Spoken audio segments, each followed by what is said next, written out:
भागलपुर में पूर्वी बिहार के सबसे बड़े अस्पताल जवाहरलाल नेहरू मेडिकल कॉलेज अस्पताल में स्वास्थ्य व्यवस्था लचर है। यहां लापरवाही का यह आलम है कि मरीज ठीक होने की जगह उसकी जान पर बना रही है। ऐसा एक मामला महिला मरीज के साथ देखने को मिला। ये मरीज 2 महीने से ऑपरेशन के इंतजार में है। हद यह है कि महिला मरीज के पैर में स्टील का नटबोल्ट लगा बैंडेज के जरिए ईंट से बांध दिया गया है। हाल तो यह है कि एक मरीज को 2 डॉक्टर की लड़ाई में 2 महीने से अस्पताल में भर्ती है। उनके रीढ़ की हड्डी में समस्या के बाद ऑपरेशन होना था, लेकिन हड्डी विभाग के एचओडी कन्हैया लाल गुप्ता एवं एनेस्थेटिक डॉक्टर जितेंद्र के बीच विवाद हो गया, जिससे उनका ऑपरेशन नहीं हो सका। मरीज के परिजन बताते हैं कि इन्हें 2 बार ऑपरेशन थिएटर ले जाया गया, लेकिन फिर से वहां से लौटा दिया गया। जानकारी मिलती है कि एनेस्थेसिया वाले डॉक्टर ही नहीं है। पीरपैंती के बाराहाट से आई ठेकिया देवी के पैर की हड्डी टूट जाने के बाद उन्हें जेएलएनएमसीएच के हड्डी विभाग में भर्ती कराया गया था। यहाँ उनके पैर में स्टील लगाया गया, जिसे ईंट के सहारे लटका दिया गया है। वही घटना को लेकर अस्पताल अधीक्षक डॉक्टर हेम शंकर शर्मा से फोन पर जानकारी लेने पर उन्होंने अगले दिन आकर मिलने की बात कही। उन्होंने बताया कि महिला का ऑपरेशन रुका है, उसमें शो कॉज नोटिस दिया जाएगा। वही ईंट मामले पर उन्होंने कहा कि ये गलत है, इस पर जांच कर कार्रवाई की जाएगी।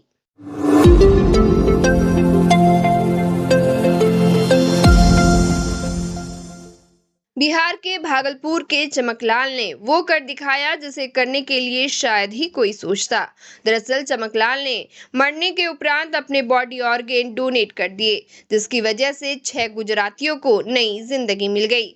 बता दें कि चमकलाल भागलपुर जिले के शिवनारायणपुर के रहने वाले हैं। सूरत में क्रेन चलाकर नौकरी करने वाले चमकलाल के परिजनों ने डॉक्टरों द्वारा उनके ब्रेन डेड होने की घोषणा के बाद अंगदान कर 6 लोगों की जिंदगी बदलकर मानव सेवा का काम किया है। चमकलाल की दोनों किडनी, हार्ट, लीवर और दोनों आंखें दान कर दी गई। जानकारी के मुताबिक चमकलाल बीते 28 मार्च को काम करने के दौरान क्रेन से गिरकर गंभीर रूप से जख्मी हो गए थे। आनन फानन में उन्हें सूरत में भर्ती कराया गया था, लेकिन उनकी जान नहीं बच सकी। 1 अप्रैल को डॉक्टर ने चमकलाल को ब्रेन डेड घोषित कर दिया, जिसके बाद डोनेट लाइफ संस्था के प्रतिनिधियों ने अस्पताल पहुंचकर चमकलाल के परिजनों से संपर्क किया। संस्था के प्रतिनिधियों ने चमकलाल के परिजनों से अंगदान करने की अपील की, ताकि अन्य लोगों की जान बचाई जा सके। इसके बाद परिजनों ने फैसला करने के लिए थोड़ा वक्त लिया और 2 अप्रैल की सुबह अंगदान की सहमति दे दी। मेरा पति मृत्यु हो गया, मेरा पति जिंदा है। कैसे जिंदा हो? दान किया मैंने 6 कि कोई इसका इतनी वजन से जिंदा है। 6 दान किया अपनी स्वेच्छा से किए? अपना शिक्षा से। उनका ब्रेन डेड कर गया था और वो वेंटिलेटर पर ही जिंदा रह सकते थे, इसलिए वहाँ के डॉक्टर और संस्था का कहना था कि आप इनके अंग डोनेट कर दीजिए, कुछ 4-5 लोग जिंदा रह सकते हैं। हम लोगों ने सोचकर ये इनका अंग डोनेट किया, उसके बाद फिर उन्हें घर लेकर आए। कैसा लग रहा है? आपके पिताजी के चलते 5-6 जिंदगियां बच गई, क्या कहेंगे? अच्छा लग रहा है, वो तो नहीं रहे, अब उनके अंग जिंदा रहेंगे।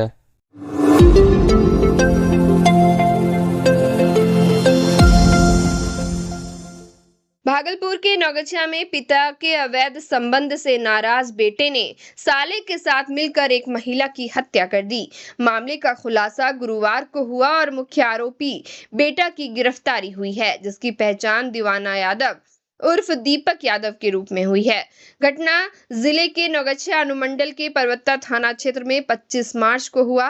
मामले की जानकारी एसडीपीओ ने प्रेस कॉन्फ्रेंस कर दी। बताया गया कि आरोपी को नौगछिया बस स्टैंड से गिरफ्तार किया गया, जबकि एक नाबालिग को भी पुलिस ने निरुद्ध किया है।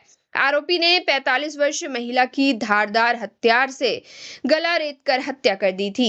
वारदात को अंजाम देने के लिए आरोपी ने अपने साला की मदद ली थी। जानकारी के अनुसार आरोपी युवक दीवाना यादव के पिता गैनी यादव और मृत महिला के बीच अवैध संबंध चल रहा था, जिसको लेकर पिता और बेटे में कई बार बहस भी हुई थी। जब मामला ठीक नहीं हुआ तो बेटे ने अवैध संबंध से परेशान होकर महिला की खेत में घास काटने के दौरान हत्या कर दी। वही गिरफ्तार होने के बाद आरोपी ने अपना गुनाह कबूल कर लिया है।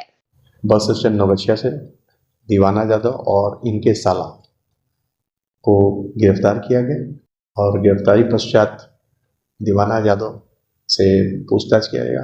पूछताछ में उन्होंने अपनी संलिप्तता स्वीकार की और घटना के संबंध में बताया कि गेना यादव जो इनके पिता हैं उनका अवैध संबंध मृतिका से था और काफ़ी दिनों से ये पिता से चिढ़े रहते थे और इनका आरोप था कि इनके पिता बहुत सारा अपना खेती का ये सब जो कमाया हुआ पैसा उनको दे देते हैं।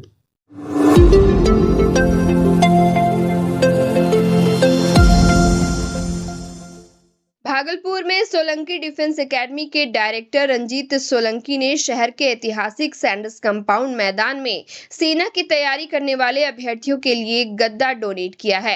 इस गद्दे का उद्घाटन बाल श्रम आयोग के पूर्व उपाध्यक्ष राजीव कांत मिश्रा, भाजपा नेता रोहित पांडे, रंजीत सोलंकी और पूनम सोलंकी ने फीता काटकर संयुक्त रूप से किया।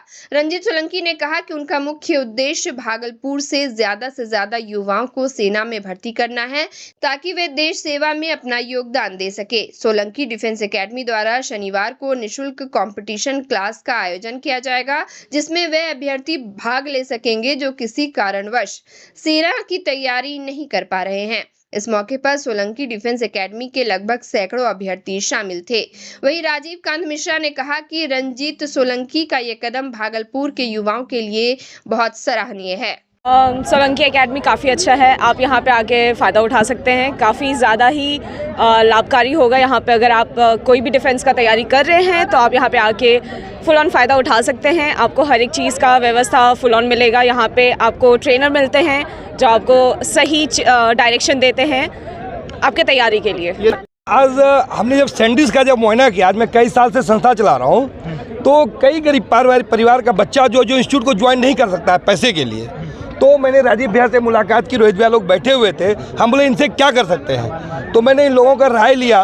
तो साहब ने कहा कि नहीं, जो हो सकता है वो करो। गरीब परिवार बच्चा जो कि ज़्यादा से ज़्यादा लोग सेना को ज्वाइन करें, बिहार पुलिस के ज्वाइन किए। उसी लिए मैंने ये फ्री ऑफ कॉस्ट में पूरे बिहार में जितने ही भागलपुर के बच्चे भागलपुर में रहता है, हर युवा के लिए फ्री ऑफ कॉस्ट ये 1.5 लाख का गद्दा है यहाँ पे लगा हुआ है, वो आगे कूद सकते हैं, उसके लिए कोई चार्ज नहीं है। जंप, गद्दा, गोला सब मुहैया कह रहे हैं। और शनिवार के दिन एक दिन उनको फ्री ऑफ कॉस्ट मैं कराऊंगा, क्योंकि मेरे पास उतना टाइम नहीं है, संस्था लंबा है, मेरा हर चीज़ का व्यस्तता है। तो शनिवार के दिन एक दिन उनके लिए फ्री ऑफ कॉस्ट ट्रेनिंग होगा। जिस बच्चे से जंप नहीं होगा उसको मैं कंप्लीट करवा दूंगा।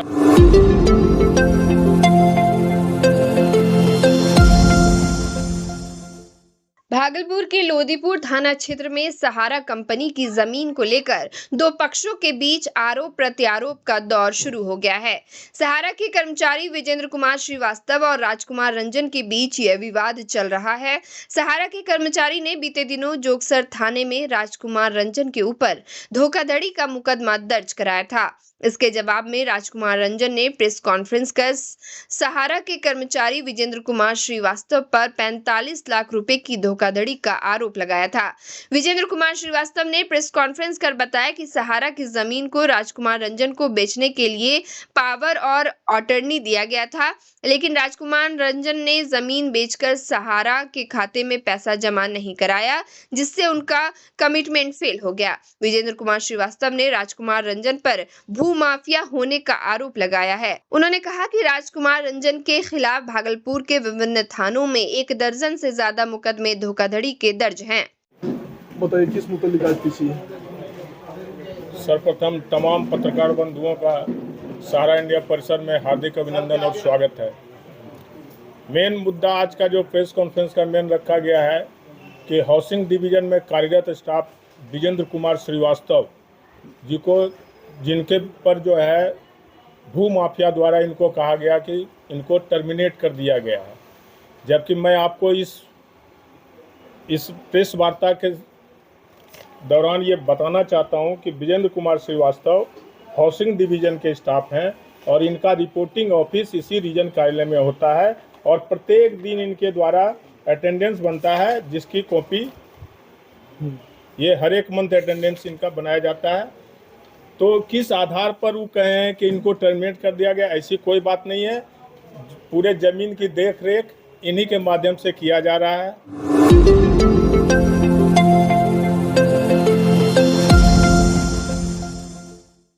राड़ी बांधव समिति के 7वें वर्षगांठ पर 13 अप्रैल को एक दिवसीय शताब्दी वर्ष समारोह का आयोजन किया जा रहा है, जिसको लेकर राड़ी बांधव समिति के अध्यक्ष दिलीप कुमार घोष के नेतृत्व में शुक्रवार की दोपहर 1 बजे प्रेस वार्ता आयोजित किया गया।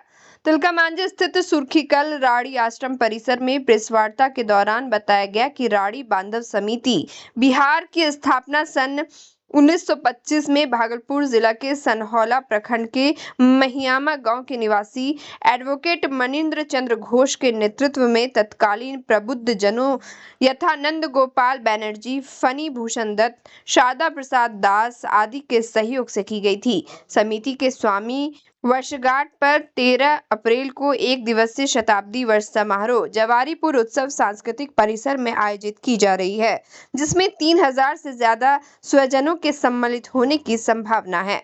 इस आयोजन में लगभग देश में फैली सभी इकाइयों के पदाधिकारी एवं सदस्यगण परिवारजनों के साथ भाग लेने की सहमति प्राप्त हुई है। वही शताब्दी वर्ष समारोह का उद्देश्य अत्यंत ही व्यापक और समाज कल्याण से जुड़ा है।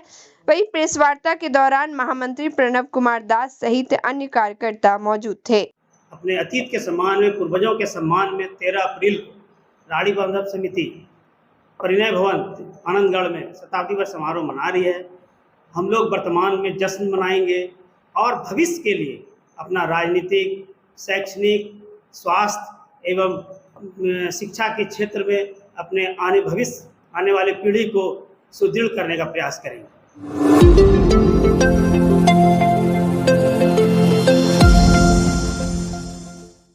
भागलपुर जिलाधिकारी डॉक्टर नवल किशोर चौधरी और वरीय पुलिस अधीक्षक हृदयकांत की उपस्थिति में संभावित हीट वेव और सुखाड़ को लेकर एक महत्वपूर्ण बैठक आयोजित की गई। इस बैठक में कई महत्वपूर्ण दिशा निर्देश दिए गए, जो आम जनता के लिए बहुत ही उपयोगी है। सभी अस्पतालों में हीट वेव से संबंधित दवाएं और ORS की उपलब्धता सुनिश्चित करने का निर्देश दिया गया है। इसके अलावा आइस पैक और AC युक्त आइसोलेशन वार्ड तैयार रखने को भी कहा गया। आशा कार्यकर्ताओं के माध्यम से आंगनवाड़ी केंद्रों और विद्यालयों में ORS पैकेट उपलब्ध कराने का भी निर्देश दिया गया। इसके अलावा खराब चापाकलों की जानकारी संबंधित प्रखंड विकास पदाधिकारी से प्राप्त करने का भी निर्देश दिया गया। वही चलंत एम्बुलेंस के माध्यम से पशु चिकित्सा की व्यवस्था करने को भी कहा गया है। हीटवेव से बचाव के लिए कुछ महत्वपूर्ण सुझाव दिए गए। इनमें खाली पेट न रहना, धूप में नंगे पांव न चलना, बच्चों को वाहन में अकेला न छोड़ना, भोजन से पहले साबुन और हैंड वॉश से हाथ धोना, उल्टी और दस्त के समय ORS का घोल पीना, तरबूज, खीरा और मौसमी फल का सेवन करना, घर से निकलते समय पानी की बोतल साथ रखना, शीतल पानी से नहाना, अधिक पानी पीना, धूप में बाहर जाने से बचना, हल्के और ढीले कपड़े पहनना और बाहर निकलना आवश्यक हो तो छतरी और धूप चश्मा लगाकर निकलना शामिल है।